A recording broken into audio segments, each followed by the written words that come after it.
성경에서 사단을 쫓아내는 가장 간단하고 쉬운 방법을 우리에게 가르쳐주고 있습니다. 그래서 한번 우리 성경 안으로 들어가 보도록 하겠습니다. 성경에는 그런즉 너희는 하나님께 복종할지어다. 마귀를 대적하라. 그리하면 너희를 피하리라. 하나님을 가까이 하라. 그리하면 너희를 가까이 하시리라. 죄인들아 손을 깨끗이 하라. 두 마음을 품은 자들아 마음을 성결하게 하라. 이 모든 성경에서 사단을 쫓아내는 아주 심플한 방법, 쉬운 방법, 그러면서 필요 충분 조건을 갖추고 있는 것이 야고보서 4장 7절부터 8절에 있는 말씀입니다. 제가 설명해 드리도록 하겠습니다. 자, 이 사단을 쫓아내기 위해서 전초 작업이 필요합니다. 그러니까 그 사단을 쫓아내는데 가장 좋은 방법은 대적하는 것인데 그럼 무조건 대적만 하면 되느냐? 아닙니다. 첫 번째 그 조건이 있습니다.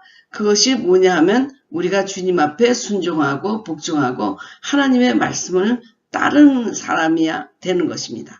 그러니까 순종하고 대적하는 것입니다. 그러니까 대적이라는 것이 지금 가장 심플한 그 사단을 쫓아내는 방법인데 첫째로 먼저 순종하라는 것입니다. 순종. 이것이 전 조건이 되는 것입니다. 우리가 하나님의 말씀을 순종하지 않고 사단을 대적한다. 그러면 이것은 승리를 보장받지 못합니다. 말씀의 떡을 먹고 우리가 영적인 빈혈증에 빠지지 않고 하나님께 순종하면서 사단을 우리가 대적할 때 그때 사단은 떠나게 되어 있습니다. 그래서 순종이라는 것은 그 사단을 쫓아내는 전 조건이 되는 것입니다. 그러니까 그 사단을 쫓아내기 위해서 그 전에 우리는 무엇을 해야 될까? 우리는 하나님의 말씀에 순종해야 되는 것입니다. 사단이 가장 싫어하는 것은 순종입니다. 우리가 에베소서 2장 2절에 이런 말씀이 있잖아요. 그때 너희는 그 가운데서 행하여 이 세상 풍조를 따르고 공중 권세 잡은 자를 따랐으니 곧 지금 불순종의 아들들 가운데서 역사하는 영이라. 우리가 오랫동안 반공을 했습니다. 그래서 이제 이북에서는 계속해서 우리나라에 간첩을 파송하고 파견하고 어떻게든지 우리나라가 공산화되도록 여태까지 오랜 시간을 끌어왔습니다. 그러면 이북에서 내려온 간첩이 누구하고 제일 먼저 접선할까요? 그것은 바로 이 나라에 대해서 불만을 갖고 불순종하는 사람들에게 제일 먼저 접근할 것입니다. 그래서 지금 권세 잡은 자를 따랐으니 곧 지금 불순종의 아들들 가운데서 역사하는 영이라.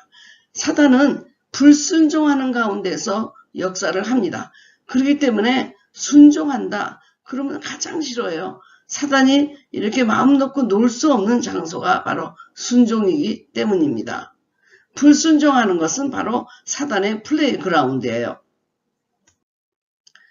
그 다음에 순종한 다음에 대적하라고 했습니다. 사단을 건드리지도 않고 그냥 옆에다 두고 이러면 승리하는 것이 아니라 우리는 사단을 대적하라는 거예요. 아주 confrontation 하라는, confront. 되게 우리가 어떤 것을 그 사람을 대면하지 못하잖아요. 슬금슬금 피한다든지 뒤에서 뭐 다른 소리 한다든지 그런 경우 많이 하잖아요.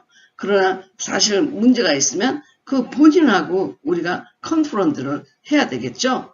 그래서 사단을 이기는 방법은 대적입니다. 그러니까 사단은 대적하지 않으면 자기가 나가야 한다는 사실을 모릅니다.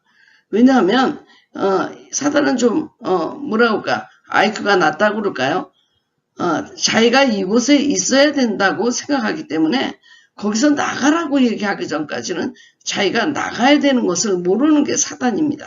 이것을 우리가 알아야 돼요. 피한다든지 도망간다든지 아니면 적당히 건드리지 않는다든지 해서 되는 게 아니고 우리는 당당하게 대적할 때 사단은 대적할 때 나가게 돼 있다.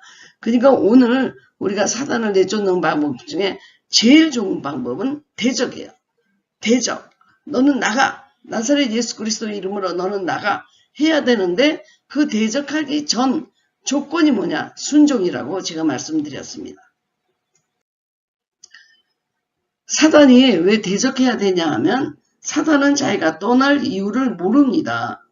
왜냐하면 쓰레기가 있어서 이 집에 들어왔거든요. 근데 여전히 쓰레기가 있어요. 그 쓰레기가 있는 상태로 교회를 다니고 주님을 믿는다고 그래요. 그러나 그 영적 쓰레기는 여전히 있기 때문에 내가 왜 이 더러운 집에서 내가 떠나야 되느냐. 네, 예전에도 더러웠고 지금도 더러웠고 옛날에도 성결하지 않았고 지금도 더 음란하고 그런데 사단이 이 좋은 장소를 왜 떠나야 되겠느냐 하면서 떠나는 이유를 알지 못하고 대적하기 전에는 사단은 떠나지 않아요. 왜냐하면 예수님을 믿는 전이나 아니나 여전히 종교인이고 여전히 세상적이고 여전히 영적 쓰레기들은 그 집에 있으면서 시궁창 같은 냄새를 피우고 있는데 사단이 왜 떠나야 되겠습니까?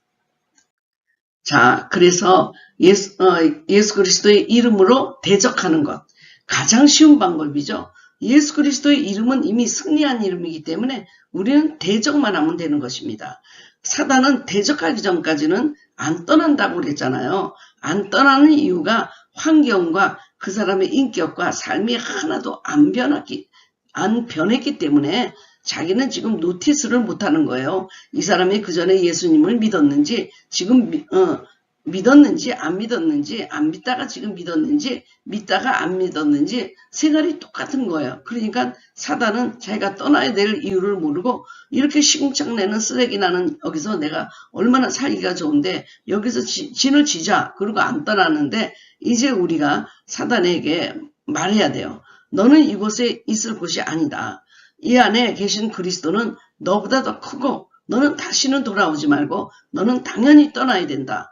예수 그리스도 앞에서 무장이 해제되고 그리고 그가 실패한 자리이기 때문에 예수 그리스도의 이름으로 우리가 대적해야 돼요. 대적하면 사단은 쫓겨나가게 되어 있습니다.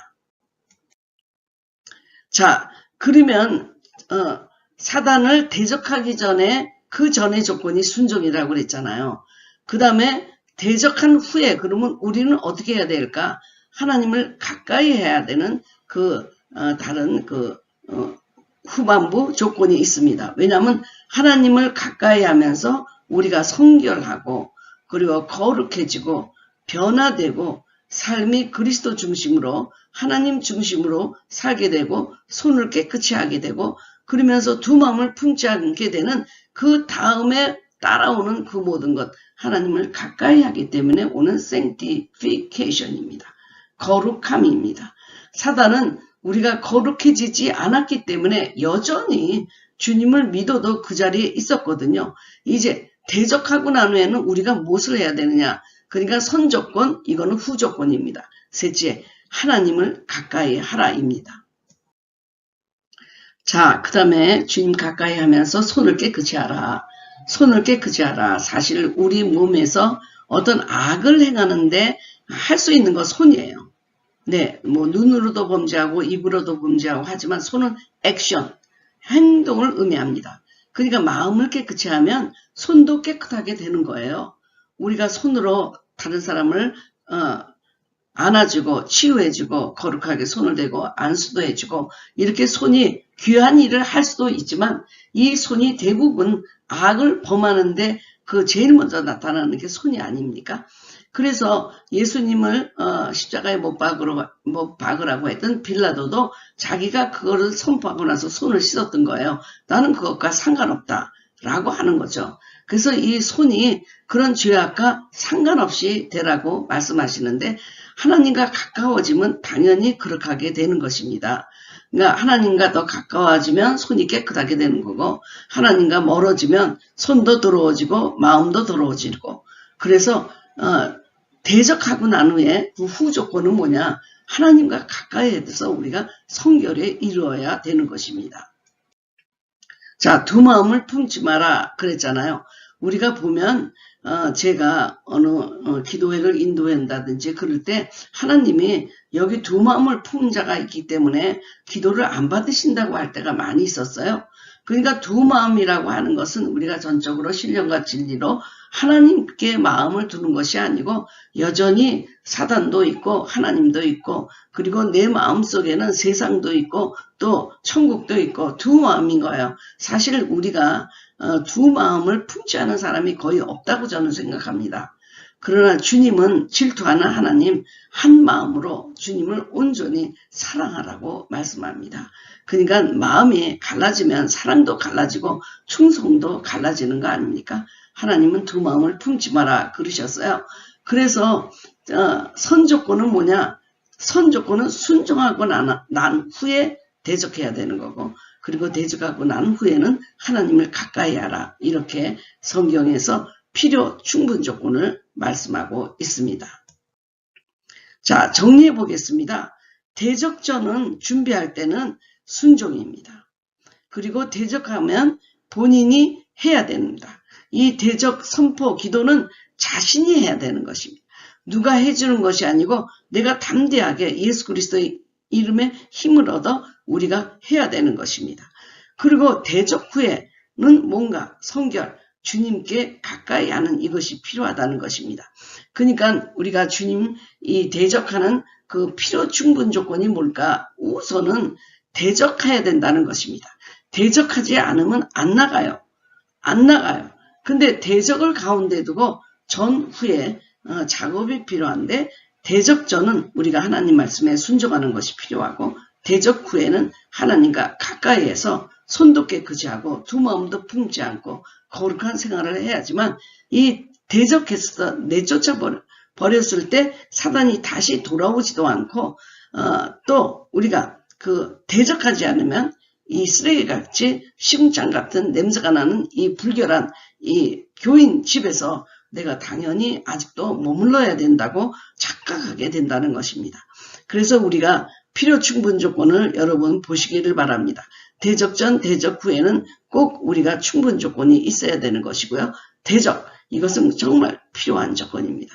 그래서 그것을 대적하는 것을 옆에서 완성시켜주는 것은 순종과 성결이라는 것을 여러분이 깨달으시고요.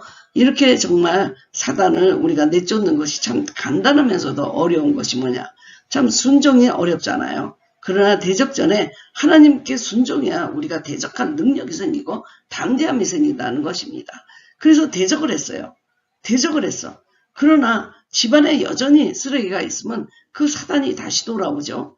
그래서 내 대적 후에 성결은 정말 이것은 충분한 조건이다. 필요 충분한 조건. 이래서 우리가 사단을 손쉽게 내어쫓을 수 있는데 간단하면서도 어려운 거지만 아주 우리가 심플리파이 한다 그러면 우리는 하나님 말씀에 순종하고 그리고 대적하고 그리고 그 위에 계속해서 하나님과 가까이 성결해야 된다. 이 원리를 여러분 오늘 머릿속에 넣으시기를 바랍니다.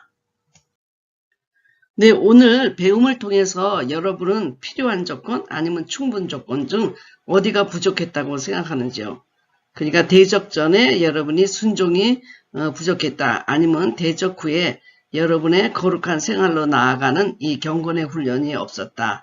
어느 것이 중요한지 모르겠습니다. 그래서 여러분들이 계속 사단의 공격을 받고 있지요. 그러나 여러분이 꼭 이해할 것은 거룩하게 됐다고 해서 그리고 충분한 신앙생활을 하고 있다고 해서 사단의 공격을 받는 것은 안 받는 것은 아닙니다. 그러나 사단이 우리 안에 들어와서 이렇게 내주하지는 않습니다. 그래서 여러분 안에 들어있는 이런 여러분을 공격하고 지금까지 여러분을 괴롭게 하는 그 사단을 밖으로 내쫓아내는 이 제가 필요 충분 조건을 가르쳐 드렸습니다. 꼭 기억하시기 바랍니다. 우리가 사단의 공격은 죽을 때까지 몸이 있기 때문에 우리는 받습니다. 그러나 공격을 받느냐 아니면 사단이 우리를 포제스 소유하느냐 여기에 차이가 있다고 생각합니다.